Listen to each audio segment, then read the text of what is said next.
दूसरा प्रोटोकॉल जो कि आरएनए इलेक्ट्रोफोरेसिस के लिए यूज़ किया जा सकता है, that contains the formaldehyde in place of glyoxal as RNA denaturing agent. For the reason of some drawbacks of the use of glyoxal in the gel electrophoresis. इसमें steps are the similar which we have talked earlier. The first step would be denaturation of the RNA sample.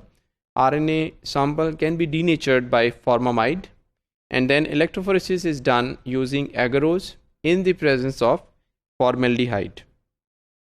अगर formaldehyde के बारे में थोड़ा सा देखें कि इसकी केमिकल नेचर क्या है, this is highly toxic. It is a potential teratogen और carcinogenic molecule or chemical that should be avoided. It is toxic when inhaled or when it comes in contact with the skin. Therefore, whenever we have to deal with the formaldehyde, it should be done in chemical fume hood, because इसकी smell जो है that is not good. It, if inhaled, can be toxic. So fume hood is the best place to deal such chemicals. Agarose gels that contains the formaldehyde, they have some preferences over the other types of gels used for RNA electrophoresis. These gels are slimmer. These are less elastic, more fungible than non-denaturing gels, and we have to take a lot of care when handling these gels from one place to the other place. That means from the electrophoretic container to the blotting setup, because they can easily break down. Formaldehyde containing agarose gels, they remain the popular for those people who are working with the nostril blotting, and the reason behind that was the separation of formaldehyde or dissociation of formaldehyde from RNA was easy and quicker after electrophoresis as compared to glyoxal. So these gels containing the formaldehyde, they got popularity over the previously used gels containing the glyoxal as denaturing agents. अगर हम original protocol की बात करें, original protocol में जो formaldehyde की higher कंसनट्रेशंस बहुत concentrated form में यूज़ किया जाता था. For example 6% of the formaldehyde was used और 2.2 molar concentration was used in the original protocol. और इसके पीछे रीज़न क्या थी कि ड्यूरिंग इलेक्ट्रोफोरेसिस जो जेल है उसमें से फॉर्मेल्डिहाइड जो है दैट गेट्स डिफ्यूज्ड और that goes into the electrophoresis buffer.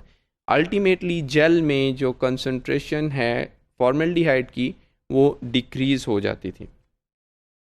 This problem is resolved by avoiding the running gels for by running the gels for shorter period of time at higher voltage, but keeping in mind that higher voltage can cause smearing. So we have to be very careful not to increase the voltage too much.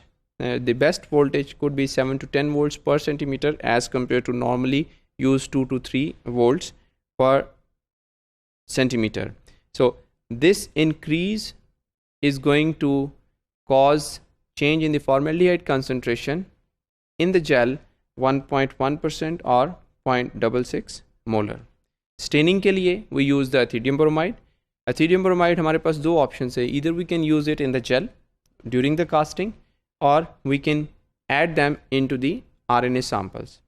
Ethidium bromide was thought to interfere with the subsequent steps of shifting or transfer of RNA to the nylon membrane, but later on when it was observed during number of the steps of transferring RNA from the gel to the solid sport कि ethidium bromide का interference का concept is not so much, is not, the magnitude is not so high कि हम ये कहें कि ethidium bromide को हम यूज़ ना करें.